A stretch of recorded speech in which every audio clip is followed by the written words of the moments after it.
주일 3부 예배에 우리에게 주신 하나님 말씀 누가복음 6장 1절에서 11절까지의 말씀입니다. 우리 화면을 보시면서 1절에서 11절 말씀 같이 한 목소리로 읽도록 하겠습니다.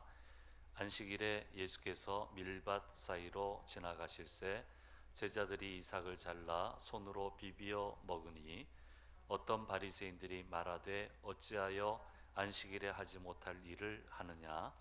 예수께서 대답하여 이르시되 다윗이 자기 및 자기와 함께한 자들이 시장할 때에 한 일을 잃지 못하였느냐. 그가 하나님의 전에 들어가서 다만 제사장 외에는 먹어서는 안 되는 진설병을 먹고 함께한 자들에게도 주지 아니하였느냐. 또 이르시되 인자는 안식일의 주인이니라 하시더라. 또 다른 안식일에 예수께서 회당에 들어가사 가르치실새 거기 오른손 마른 사람이 있는지라. 서기관과 바리새인들이 예수를 고발할 증거를 찾으려 하여 안식일에 병을 고치시는가 엿보니 예수께서 그들의 생각을 아시고 손 마른 사람에게 이르시되 일어나 한 가운데 서라 하시니 그가 일어나 서거늘. 예수께서 그들에게 이르시되 내가 너희에게 묻노니 안식일에 선을 행하는 것과 악을 행하는 것, 생명을 구하는 것과 죽이는 것 어느 것이 옳으냐 하시며 무리를 둘러보시고 그 사람에게 이르시되 내 손을 내밀라 하시니 그가 그리하매 그 손이 회복된지라. 그들은 노기가 가득하여 예수를 어떻게 할까 하고 서로 의논하니라. 아멘. 오늘 주일 3부 예배 현장에 오신 우리 성도님들과 온라인으로 예배 참여하시는 모든 성도님들에게 하나님의 은혜와 축복하심이 함께 하시기를 간절히 소망합니다. 운동에 관해서 얘기할 때 한국 사람과 미국 사람이 차이가 있다라고 하는 것은 우리가 이미 잘 알고 있습니다. 어떤 운동을 할 때 잘 하냐라고 물어보면 우리 한국 사람의 경우에는 조금 합니다. 그러면 긴장해야 되죠. 잘할 확률이 높습니다. 테니스 칠 때 저보고 할 줄 아냐 그러면 코트만 좀 넘깁니다. 이 말만 믿으면 큰일 납니다.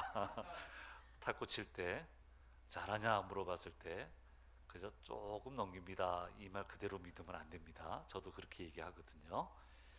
근데 미국 사람들한테 물어봐서 어떤 운동을 할 줄 아느냐, 나 아주 잘합니다. 그러면 그때도 긴장해야 됩니다. 못 믿습니다.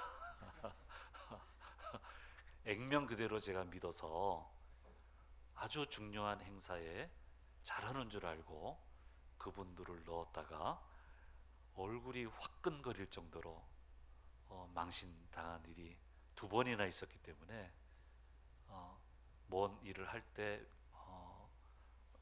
물론 뭐 다른 분은 그렇지 않겠지만 제가 겪은 미국 분은 그랬어요.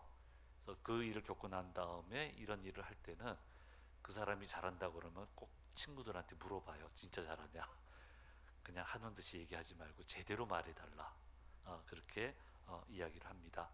그래서 상황에 따라 문화에 따라 센스 있게 잘 해석하는 것이 굉장히 중요합니다.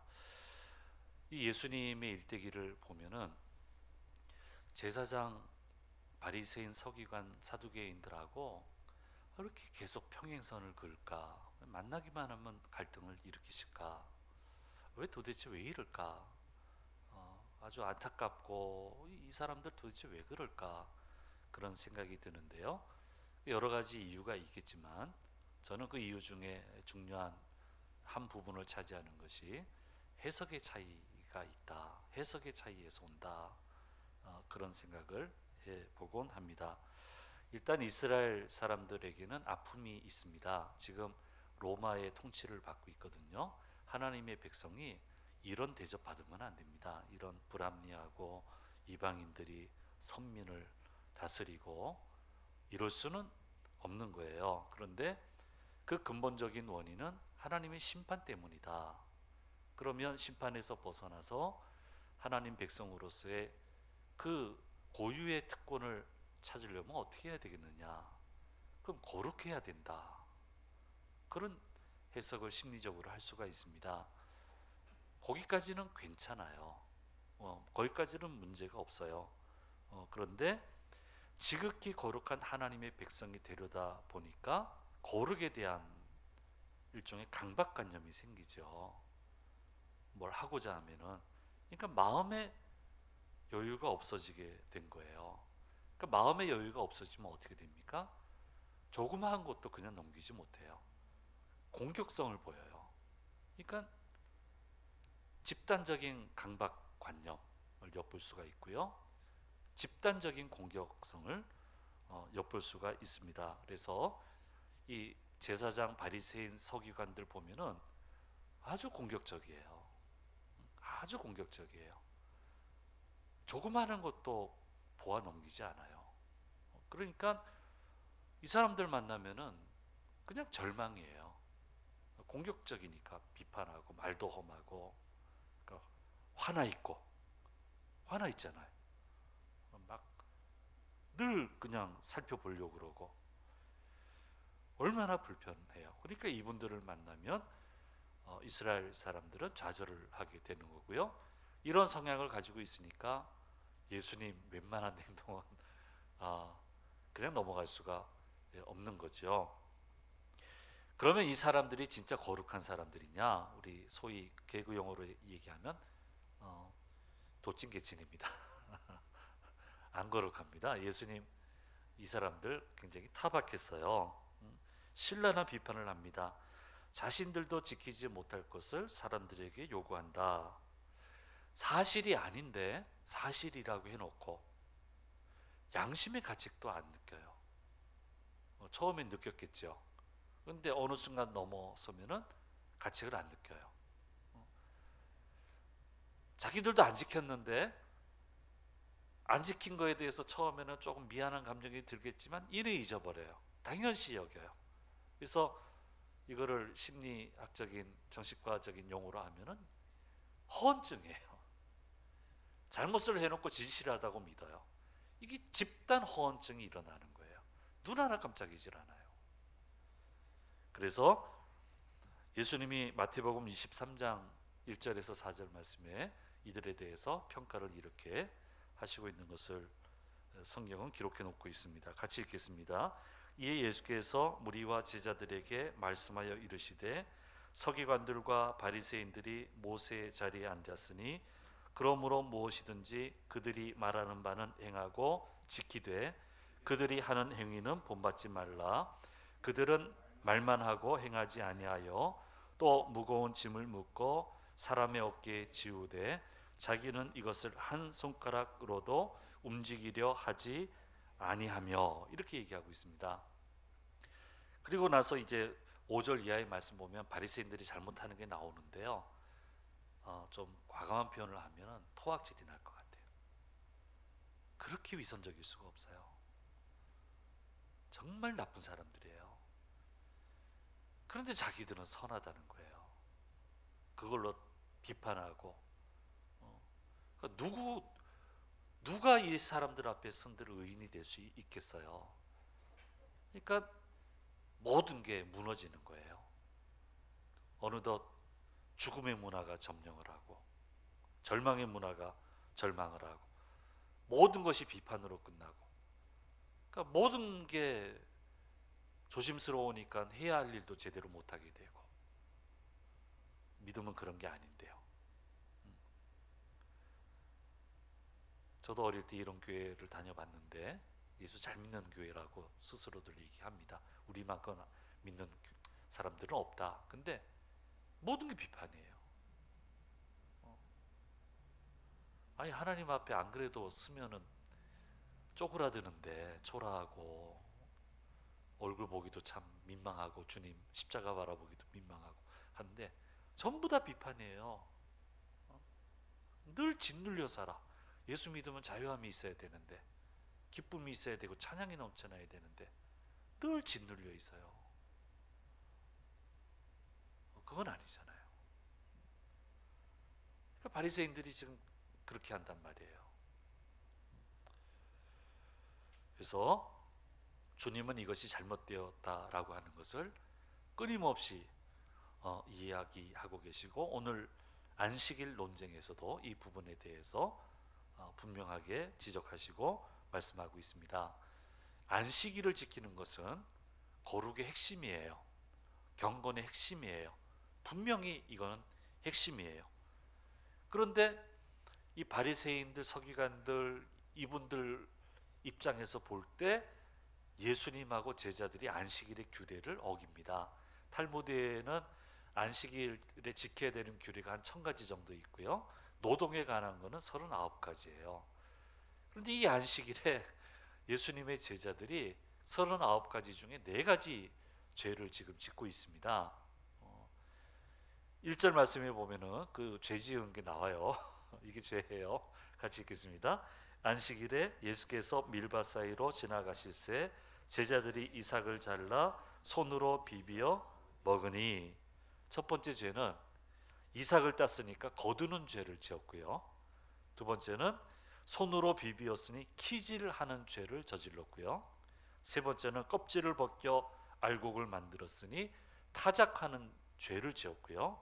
네 번째는 입에 넣었으니 음식을 만든 죄를 저지른 거예요. 순식간에 이 한 절 말씀이 4가지 죄가 나와요. 아니, 메시아라면서, 메시아의 제자라고 하면서 어떻게 이렇게 안식일을 범하는 죄를 지을 수 있냐는 거예요. 누가 만든 거예요? 자기들이 만든 거지. 주님 만든 게 아니잖아요.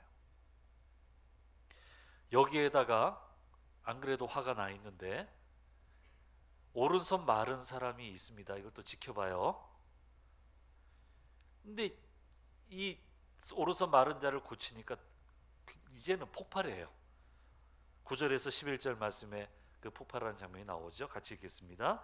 예수께서 그들에게 이르시되 내가 너희에게 묻노니 안식일에 선을 행하는 것과 악을 행하는 것, 생명을 구하는 것과 죽이는 것 어느 것이 옳으냐 하시며, 무리를 둘러보시고 그 사람에게 이르시되 내 손을 내밀라 하시니 그가 그리하매 그 손이 회복된지라. 그들은 노기가 가득하여 예수를 어떻게 할까 하고 서로 의논하니라. 해석이 잘못된 거예요. 예수 믿는데 계속 화만 내요. 교회 생활하는데 계속 화만 내요. 계속 짜증내고요. 이건 아니라는 거예요. 이건 아니에요. 하나님의 말씀을 그렇게 해석하면 안 된다는 거예요. 인자가, 주님이 안식일의 주인인데 거룩은 사람을 무너뜨리는 게 아니고 거룩은 사람을 살리는 거라는 거예요. 살려내는 거라는 거예요. 거룩을 이렇게 해석을 해야지. 이 사람은 어떻게 하면 살릴 수 있을까? 이 사람에게 어떻게 하면 용기를 줄 수 있을까?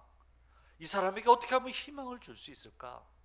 좀 더 나은 모습으로 가도록 도와줄 수 있을까?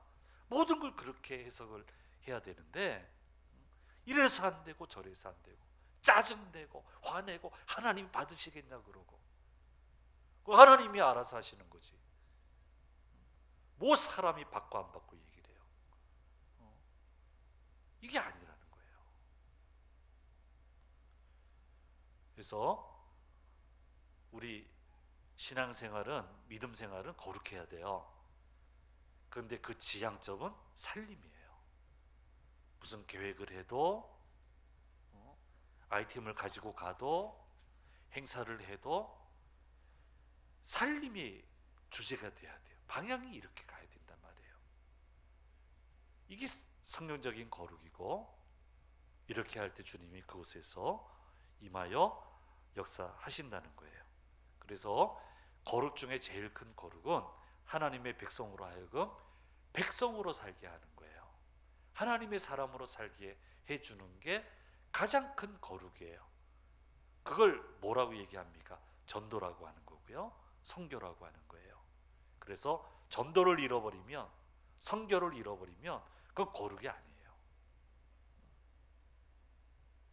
살려야지. 이걸 잃어버리면 안 된다는 거예요. 그래서 예수님이 예를 듭니다. 진설병은 제사장만 먹어야 되는데 그 먹어서는 안 되는 진설병을 다윗이 어려울 때, 다윗과 일행이 왔을 때 그들에게 주어서 먹게 했다. 그들을 살렸다. 그리고 오른손 마른 자를 고치시면서도 얘기하십니다. 9절 말씀에 아주 신랄하게 비판하고 도전하시는 거죠. 같이 읽겠습니다. 예수께서 그들에게 이르시되 내가 너희에게 묻노니 안식일에 선을 행하는 것과 악을 행하는 것, 생명을 구하는 것과 죽이는 것 어느 것이 옳으냐? 선을 행하는 것과 악을 행하는 것, 생명을 구하는 것과 죽이는 것, 뭘 선택해야 되겠느냐? 안식일이 어떤 거냐? 비판하고 강력하게 도전하시고 있는 거예요. 그래서 우리는 이 말씀에서 깊이 다시 한번 되새겨야 됩니다. 복음은 살리는 거다. 모든 게 거기에 맞춰져 있어야 돼요. 기도를 해도, 교육을 해도, 예배를 드려도, 친교를 해도, 교류를 해도, 무슨 프로젝트를 진행을 해도 모든 게 영혼 살림으로 가야 된다는 거예요. 바른 해석을 해야 된다는 겁니다. 그래서 메마른 땅에 물이 흐르면 생기가 솟아나듯이 우리가 가는 곳마다 그렇게 만들어지는 것이 참 거룩이고 주님을 기쁘시게 하는 것이라고 말씀해 주시고 있습니다. 근데 이제 안타까운 면이 있어요. 지금 이제 부딪히는 것은 안식일 때문이에요. 그러니까 좀 안식일에 하지 마시지. 응? 먹으려고 그러는데 야 조금만 참아라 좀 하시고. 응? 오른손 마른 자 뭐 안식일 지나도 오른손 말라 있을 거 아니에요. 그럼 그 다음에 하면 되잖아요. 근데 이것 때문에 부딪히세요. 막 이것 때문에 막 더 화를 내고 잡으려고 그러고 죽이려고 그러고. 그런데 주님은 이날마저도 이런 거 안 따지시고 살림의 역사를 행하셨어요. 이 부분이 아주 깊은 감동이 와요. 주님 사람 눈치 안 보셔요. 상황 고려 같은 거 안 하세요. 눈치 안 보고 상황 고려하지 않고 우리를 살리시기 위해 어느 곳이든 뛰어드시는 분이 바로 주님이시다라고 하는 거. 그게 얼마나 감사하고 얼마나 마음에 깊은 감동이 오는지 모릅니다. 본인이 이렇게 손해를 많이 보시는데. 우리가 살아가면서 봐야 될 눈치를 보는 게 맞고요. 고려해야 될 상황도 고려하는 게 맞습니다만은 너무 거기에 함몰되면 믿음을 잃어버립니다. 눈치도 좀 보고 상황도 고려해야 되는 건 맞지만 거기에 맞춰 가다 보면 살림을 잃어버려요. 거룩을 잃어버려요. 이건 아니다라고 하는 것을 오늘 말씀을 통해서 저와 여러분에게 다시 한번 진지하게 말씀해 주시고 있습니다.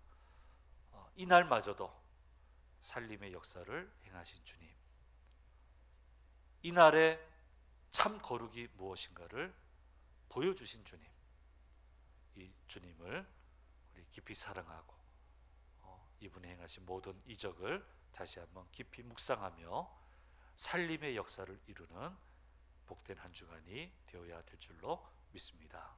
기도하겠습니다. 은혜로우신 아버지 하나님, 누가복음 말씀을 통하여서 우리에게 들려주시는 음성을 들었습니다. 참 경건, 참 거룩이 무엇인가를 다시 한번 깨닫게 하여 주옵소서. 주님이 임하신 곳에 악은 무너지고 정죄도 무너지고 살림이 아버지 하늘 넘쳐났듯이 주의 이름으로 저희들 가는 곳에도 살림의 역사가, 살아남의 역사가 가득 넘쳐나도록 도와주옵소서. 믿음을 분노로 표현하지 말고 믿음을 짜증으로, 믿음을 불안으로 표현하지 말고 믿음을 감사로, 신뢰로, 기쁨으로, 찬양으로 풀어내는 저희들 되게 하셔서 저희들 가는 곳마다 저희 자신이 살고 우리 때문에 우리 주위에 있는 모든 이들이 살아나는 그런 기쁨 가득한 한 주간이 되도록 인도하여 주시옵소서. 주심재단도 그 일에 쓰임받는 재단이 되도록 인도해 주옵소서. 감사드리고 우리 주 예수 그리스도의 이름으로 기도드립니다. 아멘. 지금은 우리 주 예수 그리스도의 은혜와 아버지 하나님 사랑과 성령님의 인도하시며 복의 복을 더하심이 머리 숙인 자녀들과 자녀들의 한 주간의 삶과 주심재단과 대한민국 위에 언제나 함께 하시기를 우리 간절히 축원하옵나이다. 아멘.